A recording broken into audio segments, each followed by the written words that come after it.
Good morning, good afternoon, and good evening, everybody. Thank you for tuning into another Supatease video. And in today, I'm going to be going over basically everything you need to know about Restoration Druid when it comes to PvP, whether or not you're a beginner or an expert or somewhere in between. My main goal is to give you information at any skill level so that you can advance your own play and start to see more success. That's the main goal of the channel here, is to just share information.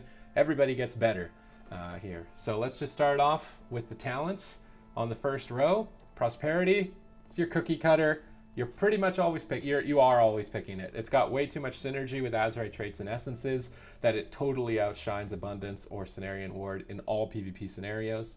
On the second tier, ignore Tiger's Dash. It is not worth it for how much utility and skill cap that wild charge brings. However, if you're a new Restoration Druid or you're having a hard time staying alive, I suggest picking up Renewal as sort of like a training wheels heal. It's a nice little pick-me-up. You want to make sure you jump into bear form before using it, and you'll get a massive heal that is instant cast. So if you're sitting there, oh, there's interrupts, I can't cast, I'm scared what if I get kicked, and then my team thinks I'm bad, and then no one plays it. You feel like that, and you're having a hard time staying alive, try Renewal. But after you get comfortable and you start to feel like you don't need it anymore, right? You're going to want to take the training wheels off and then start running Wild Charge because it brings so much extra utility and skill cap to the game. Arguably, in my mind, the highest skill cap spell of the game.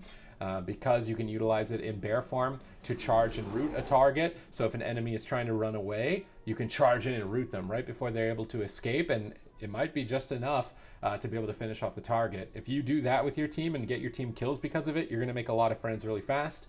The other standard usage is to go into travel form and just jump away. That's your standard getaway. And then the other skill cap is to be just out, not in a form, right? And you can jump to an ally, and you can use this to go up z-axis on bridges, and you can coordinate with your team to escape to safety using it like that. This is the highest skill cap spell really in the Druid toolkit. Which is why I suggest eventually wanting to graduate to it over that of the Renewal. But if there's some matchups where it's just like, I need a heal, man, I can't stay alive, or you're new, Renewal is still a good option. Moving down here into the Affinity Tree, you pretty much can ignore Balance Affinity. In the past, it was utilized against mages so that you could still cast heals and cast Cyclones. But generally speaking, the pacing of the game and the damage is so high that I would recommend Guardian Affinity, especially if you're new. In 3 versus 3 and even in most 2 versus 2 situations, you get access to Frenzied Regeneration, which again, much like Renewal, is just an instant cast guaranteed heal. So if you're stressed out, having a hard time staying alive, this is what's going to keep you going. And you get a little bit of damage reduction on top of it with the 6% damage taken. However, Feral Affinity, which I would argue is the other kind of high skill cap spec of the Restoration Druid, is something that you want to start to look to utilize as much as you can, because it is a nice juicy amount of damage, and you will also get extra stuns. That is the main benefit of it, is that Rake will now be a stun, so you can go run away behind the pillar if you're playing with Fire Mage Industrial Lock, jump into stealth, charge over with the wild charge, and land a Rake stun for your team. Again, another situation where it's probably going to win you a game and your teammates are really going to like you. But if you're struggling to stay alive and you're new to Druid, then just go with the Guardian Affinity. Mighty Bash is a solid cookie cutter lock-in here on this level 60 tier for talents. You pretty much can play it in every matchup if you don't want to think too much, but I would recommend in 2 versus 2 arena, specifically against Demon Hunters, running Mass Entanglement. This way, when you're running away, you can just instantly root them, escape to safety. You can also utilize the Honor talent Entangling Bark. The main goal is to get the Demon Hunter off of you. They don't have slows, and they only have one way to remove a root every minute. So by rooting them instantly, you get distance, you can go into stealth, and you can delay their mana rifts while whoever you're playing with is trying to win you the game. This can be an excellent strategy if you're having a hard time with Demon Hunters and 2s. I know a lot of you out there probably having a hard time with Demon Hunters and 2s. So that's what I would recommend, is the Mass Entanglement, the Entangling Bark build. And then Typhoon, unfortunately, doesn't get a lot of value in PvP anymore. It's just better to have a stun or a root. This little tiny knockback that doesn't work half the time is kind of just meh. And a lot of the maps where it did have a strong benefit have been changed to now just be kind of lukewarm. They have ramps that go up and all this other stuff. So Typhoon, it's kind of fell off a lot. I don't ever play it really. Soul of the Forest, this is pretty much your auto lock in here. I know there'll be maybe some debate for cultivation running a mastery build. However, my suggestion is to run haste and versatility. This is going to be the most flexible build. You can play pretty much every spec of Druid if you want a multi-spec. You can play 2s and 3s and rated BGs with haste and versatility. But if you're running haste and mastery because you really want to just get that extra maybe 5% efficiency to play Mage Lock in 3 versus 3, then you can run mastery and sometimes make cultivation work. But Soul of the Forest is just an insane heal when comboed here with the Spirit of Preservation. So you can see it's already stacked up. When my next regrowth is cast, it'll heal for 17,000 more. I can increase that further with Soul of the Forest and then cast a regrowth for 236,000 non-crit.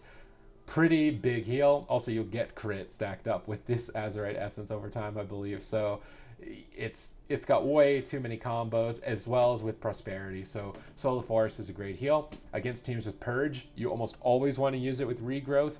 Against teams that don't have Purge, this is mostly Shadow Priest, Ellie, and Enhancement Shaman, occasionally Discipline Priest or Restoration Shaman.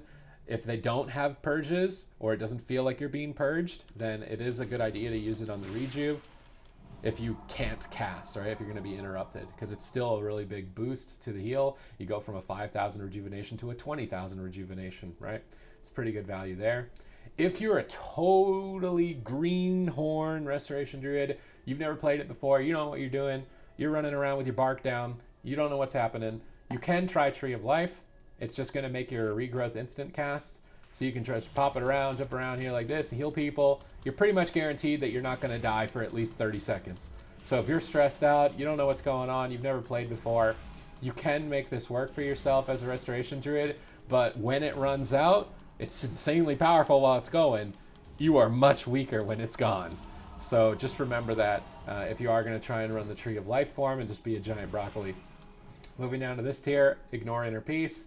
I recommend playing Stonebark in all scenarios, unless you're playing, again, 3 versus 3, Mage Warlock, Shadow Breeze Warlock, you're running full haste mastery, you're trying to get rank 1, you can run Spring Blossoms, you can put this with Efflorescence down on the target. The reason that I'm not suggesting this for most players, other than the top 0.1% of people who have been playing together with a Mage and Warlock, Shadow Breeze, and Destro all the time, is because most teammates that you're playing with, if they're new, guess what they're going to do when you put this down?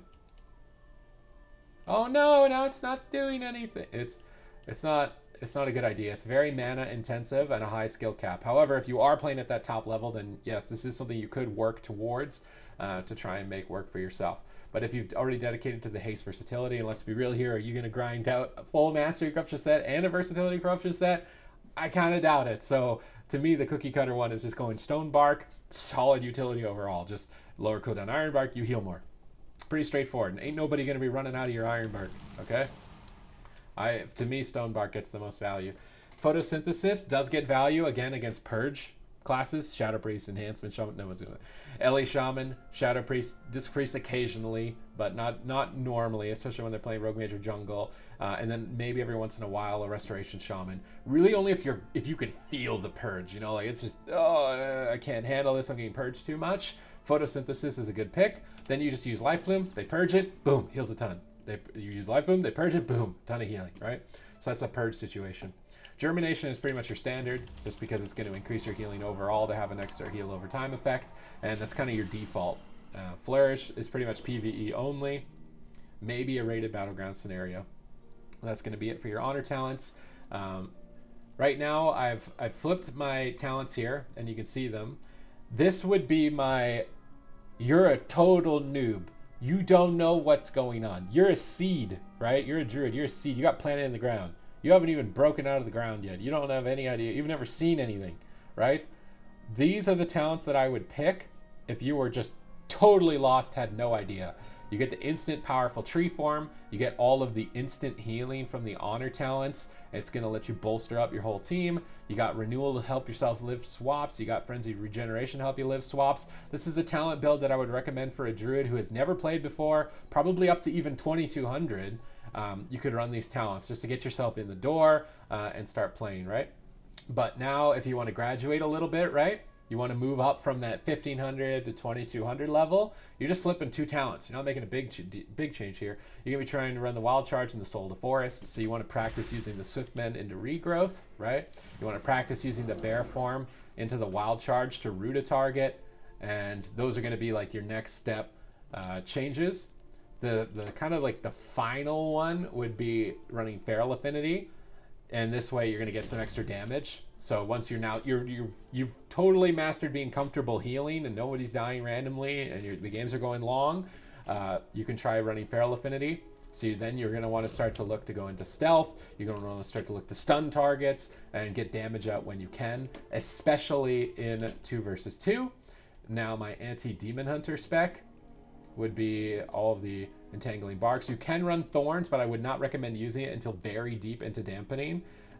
Running Overgrowth just as a safe pick, or running Master Shapeshifter for more damage, I think is a little bit of a better option. And then the main goal is to just run the Demon Hunter around, use Mass Entanglement to root him and make him annoyed and not land any mana rifts, right? But then we can go back to the cookie cutter. If you're in 3 versus 3 and you're fighting mages, right? So mages can be pretty tough. I recommend running Mark of the Wild. It's going to give you excellent damage reduction against fire mages and frost mages. Not so much arcane, but it is a little bit of damage reduction against arcane. I would not recommend it. Against arcane, you should be running that photosynthesis and not Mark of the Wild. But against fire and frost that will play Kleptomania, they have to take this off. So when you've noticed that the mage has dispelled Mark of the Wild and you can use Overgrowth, boom, full hots. You want to make sure you rebuff that Mark of the Wild, and then you're going to have the team healed back up to full. That's going to be your build into like mage rogue or mage in general. If you're feeling really high skill capped, like you're bored, right? You can try Cyclone instead. To me, Cyclone used to be the fun ability for Druid, and it used to be the skill defining ability, but now you don't get much value for how much risk it takes to use, and you don't get much value for how much it costs. I mean, it's a huge amount of mana to use. You become vulnerable to being interrupted, and if you can't heal. It's one of the hardest spells to use for really not... You don't get bang for your buck, right? But if you want to start utilizing it a bit, you can. I don't really find myself playing it that often. Maybe into like a Shadow Priest Holy Paladin team, so Shadow Priest Holy Paladin X, because they basically don't have interrupts. So you can run around and clone all you want into Shadow Priest Holy Paladin X, and that would probably be my recommendation for when you want to run it. But it's very high risk to use overall, and it costs a lot. So again, be afraid of using Cyclone, right? Thorns, you want to utilize into melee, so rogues, warriors, demon hunters, but don't use it until deep dampening, or you want to force the melee to switch targets because it costs a lot of mana. And other than that, my secret weapon talent that I utilize all the time would be Mass Entanglement, Encroaching Vines. I wouldn't drop Overgrowth for it, but Mass Entangle, Encroaching Vines. So what this does is that when Entangling Roots is removed, basically, the targets deal 25% less physical damage. So if a warrior and a demon hunter are running at me and I'm having a hard time staying alive, I can combo Mass Entanglement and Encroaching Vines and make them do less damage. It's like a mini Ironbark, and that can give you a little bit of extra survivability. I'm basically just going through all the talents, revealing the builds, revealing like this little secret moments or maybe the nuances that I've been using. A counter to Spite, the Gladiator Spite trinket, can be the Disentanglement. The only thing is that you have to have it down pretty much before the Spite, because the way that it works is the Spite will stack, Efflorescence will bring the stack down. But if you took too long to get the stack down, there's still a little bit of risk in it. But if you're having a hard time with that Gladiator Spite, the Purple Void going onto the ground, Disentanglement can sort of alleviate it. It's still not really a better answer than Life Grip or Demonic Portal, but it can work, and if you've got no other options, it's something to consider. If you're playing Mage Warlock and you want to try and be mana efficient, you can run Nourish. I pretty much never run Nourish. Pretty much never. But you can utilize it. It's going to allow you to play more mana efficient. You can play in the back line 40 yards away from your Shadow Priest or your Warlock or your Mage and just reapply your heal over time effects and get a nice little juicy heal with it. It's likely because I play Haste Versatility and not Haste Mastery, so I'm not getting that much healing output from the Nourish itself. But I generally don't play it. However, that isn't to say that you can't play it if you want to, or try to use it, or that other people don't use it and have success. But that's pretty much it for the talents. I feel like we've touched on the usages for all of them and certain little combinations. Now what do we have? We've got the Azurite essences, right? This is a lot of stuff. That's why you want to be watching the whole thing, because it's a lot of stuff. This would be my 2 versus 2 essence build. I run a Crucible of Flame Major, I run a Conflict and Strife Minor, and I run a Lucid Dreams Minor with a Spirit of Preservation Minor. This is pretty much my cookie cutter in 2 versus 2. If the enemy team has an Assassination Rogue, all you do, and this is in 2 versus 2, is flip the Conflict around with the Flame, or even run Lifebinder instead of Flame. If you really want to make sure you survive, so if it's Mage Rogue, this is going to give you a ton of versatility, a ton of throughput, and a ton of survivability. And this is a really good build in my mind if you're struggling to stay alive as a Restoration Druid in general. Again, if you're just totally new, you don't have much experience, and you just fallen over, this is a good build just for healing output and to make sure you stay in the fight. But in 2 versus 2, you do want to eventually graduate to playing with Crucible of Flame Major and weaving it in with the Master Shapeshifter, because Master Shapeshifter will increase the damage of it. So when you're in cap form, pow pow, big flame, big hit. Now in 3 versus 3, you're pretty much never running that Crucible of Flame. You're going to be running Vitality Conduit instead, which it doesn't let me do because it's on cooldown. But Vitality Conduit, if you don't know what it is, you've been living under a rock, you've never played Arena before, it's probably the strongest major essence in the game for a healer. When the target is low on health, press it on them. Pretty much guaranteed they're not going to die, they're probably going to get healed up to full health. That's all you really need to know, right? 45-second cooldown, you're going to live. Pretty strong button. You're going to be playing that as a major in pretty much every matchup as a Restoration Druid in Arena. The only time, again, that you wouldn't is if the team has an Assassination Rogue. So you're going to be running Conflict Major instead with Vitality Minor.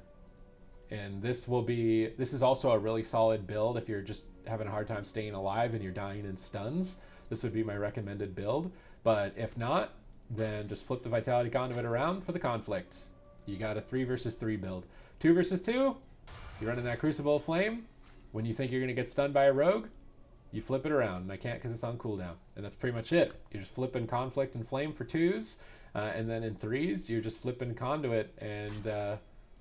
I can get around this. No, I can't. You're flipping Conduit around for Conflict. And you can run Lucid and you can run Spirit of Preservation. I choose Lucid because I'm running Haste Versatility, so I benefit from the 460 verse. If you are running the Mastery build, or you're having a hard time with mana, you can run the Ever-Rising Tide. If you're really having a hard time with mana, you can run the Ever-Rising Tide and the Lucid Dreams. But that's a little bit overkill. Not that it doesn't have its time and place, but if you're, again, a newer Restoration Druid or playing at a lower rating, I feel like you're less likely to be running these mana-specific builds because games are going to be a lot more chaotic at the lower ratings while you're climbing. But as you get higher, you may start to feel that you need more mana regeneration to keep yourself going. And the essences let you play into that. Now, moving over to Azure Traits, right? We want to have as many growth tending as possible. We want to have 1 rampant growth. We would like to have as many on my ways as possible. Now, Heart of Darkness is a great pickup, but if you don't got a lot of gold to buy a Mythic raid run, or you're having a hard time just getting in a raid in general, or you don't want a raid, you can get the On My Way Azure Traits from Mythic Plus and from PvP gear, and that's what I play. And I think that it works. Now, again, if you're the top 0.1%, you really need everything min-max, then yeah, you're going to need to get a raid, and you're going to need to get the Heart of Darkness, but I feel like you can make On My Way work just as well. And Passive Visage on the minor one is a great one, and then, of course, you're just amplifying all of them. So to me, this is a really good helmet. I get my growth tending, 1 out of 3. I get my rampant growth, 1 out of 1. I get versatility. I get healing. It's a really good pickup. The second one, you want to be having at least 1 lively spirit. This way you're getting extra mana back during your innervate. So you'll activate that innervate. You want to cast as many spells as you can, ultra rapid fire mode, to make sure that you're getting as much mana back from it when the innervate ends. It comes with 1 growth tending, so now I'm at 2 out of 3. On this tier, Concentrated Mending was just extra healing, and Impassive Visage, more extra healing. To me, this was a solid helmet or a pair of shoulders, and it came from PvP. We were using a Mythic Plus chest. You want to have at least 1 Waking Dream because Sarah's Gift is one of your best heals, and it makes it heal 1 second faster. It's really, really good Grove Tending, 3 out of 3. I'm hitting my requirements here. Now, I didn't have All My Way, but Blood Siphon gives me Mastery. And again, you can't really go wrong with Haste, Mastery, or Versatility. You just generally don't want any crit. So if you're playing and you've been grinding that same dungeon over and over, you just can't get the haste versatility braces, you just can't get the haste mastery legs, you're done. You don't want to run the dungeon anymore. You can make any combination of haste mastery and verse work. It would just be a little bit more optimized to focus it on the amp. So if you're running mastery, make sure every piece at least has mastery, whether it be haste mastery or verse mastery. And then if you're going to run the versatility corruptions, make sure everything has versatility, at least if it's haste verse or mastery verse. And you can mix those together. And yeah, you might not be playing with the absolute most optimum stats, but you can more than certainly make it work to push your rating. But that's what I would generally focus on. So we've looked at the Azure Traits, and we've already kind of been talking about the corruption, right? So I'm running versatility corruption on as many pieces as I can, and I've got sockets for versatility, haste versatility, haste versatility. Oh look, versatility mastery. It's not haste versatility. I wouldn't mind it, but it works for me, and it's still a huge amount of versatility. Generally speaking, how I like my stats to lay out is at least 25% haste. Right now I've got 30%, but at least 25% because you feel like you're so slow in the game. And the main thing that I've done with my gear to get to that was wearing this overclocking bit band because it had a ton of haste on it. Now it doesn't have versatility, so I'm losing a little bit on the verse amp, and I would prefer to have the raid ring, but I just can't get the raid ring to drop. So I've done the best with what I can here, right? And I've sort of flipped in a different piece to bring my haste up to a margin where I like it. I play with a very low amount of mastery with this build, but I also flex between Boomkin, I play Guardian, I play Resto in 2s and 3s, and this build works for me in all of those. So that's why I prefer to run it. Same thing with the weapons here, just versatility navigation. You can run Coastal Surge. If you're running Mastery, Coastal Surge is likely better. But yeah, just versatility on everything. Haste versatility, haste versatility. I've got 1 verse mastery, but that's the general play of the game here, for me at least when it comes to corruptions. Trinkets, you have a lot of playability with your trinkets. I generally always have insignia, just flat versatility, flat stats every once in a while. I think it's good to just have at all times. This is pretty much all content, 2s or 3s. I prefer running the insignia. The other trinket, if you're a new restoration druid, I recommend getting yourself a Voodoo Totem. This is just a really good heal. It's a really good heal. It's instant cast. You can use it when you're interrupted, so just save it. You get counterspelled, flick this on, you got a big heal. So getting that Voodoo Totem if you're a new player, great idea. Even if you're not, it's a really good heal. If you want to get a higher skill cap, then you're going to want to go for the Obsidian Claw. It's good on Heroic. Yeah, it's better on Mythic, but you can get a Heroic one. It's going to do damage and give you mana back. This has a higher skill cap. If it's a matchup where you need mana, you want to use this on a target that's less likely to be dispelled. So these are things like pets, demons, hunter pets. You can hide it, ghouls from Death Knights, and you want to hide the claw and get your mana. If you're playing to kill a target, then you usually want to save it with your team and try and coordinate it. You want someone calling the shots when it comes to the claws because an enemy healer can dispel it. So if the enemy healer is crowd controlled, could be a good time to utilize the claw. Depends on how you want to use it cooldown wise. Do you want to line it up with Dark Soul, or do you want to use it outside of Dark Soul? I recommend outside of Dark Soul because Dark Soul is just so strong on its own. But generally, you just want to make sure the healer has already used Dispel or can't Dispel, and then you can activate the claw for a lot of extra damage. If you really want a high skill cap on Druid, you can run the Totem and the Claw. That's going to give you a lot of extra healing. The only downside of this is that it will put the Claw on cooldown when you activate it. And then if you wanted to coordinate with your team, you just botch the cooldown on it. That's why I prefer to run this to give me extra healing when I'm running the Claw, so that I don't mess up the cooldown timing with my team when it comes to activating the Claw. The other pickup, which I would say is this is like your final form restoration druid, your perfect druid. You've reached like the highest skill cap possible. You're playing that Mage Warlock at the top 0.1%, and then you're starting to lose only on mana. You can run the Fangs of Intertwined Essence, and you can run Obsidian Claw.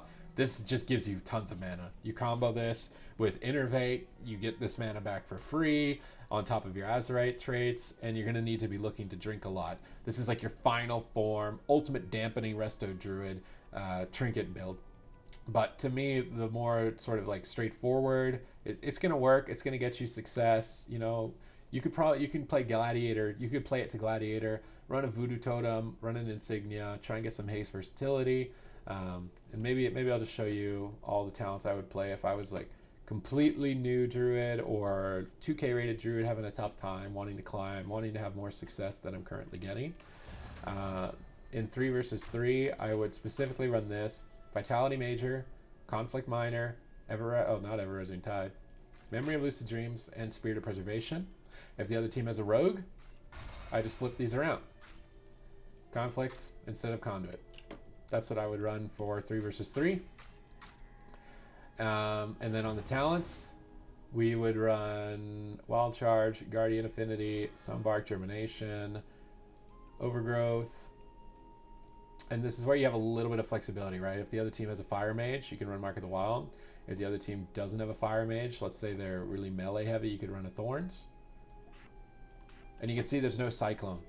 In my mind, this is a safer build, and if you just want to try and push to 2400, maybe go for that Gladiator mount or achievement, you could make this build work, flipping this between Mark of the Wild for Fire Mages, Thorns for melee, maybe Revitalize for melee if you really want more healing, or Cyclone occasionally if you're really kind of feeling like testing the water. With that Voodoo Totem, with versatility, with Vitality Major, this is like your cookie cutter Druid build. You could make it work in almost all situations and start having success with it. Anyways, that's pretty much it. I feel like I've talked about every talent, I've talked about every essence, trinket, corruption that is competitive and viable at the moment. So I hope that you can take this information and utilize it for yourself to find success in the arena. And please consider subscribing to the channel if you're interested in watching more of these videos. Like and comment if you feel like I've missed something or you found something that works for you that you would like to share here on the channel. I would love to hear it. And other than that, it's going to be it for me today in this video, and we'll see you in the next one.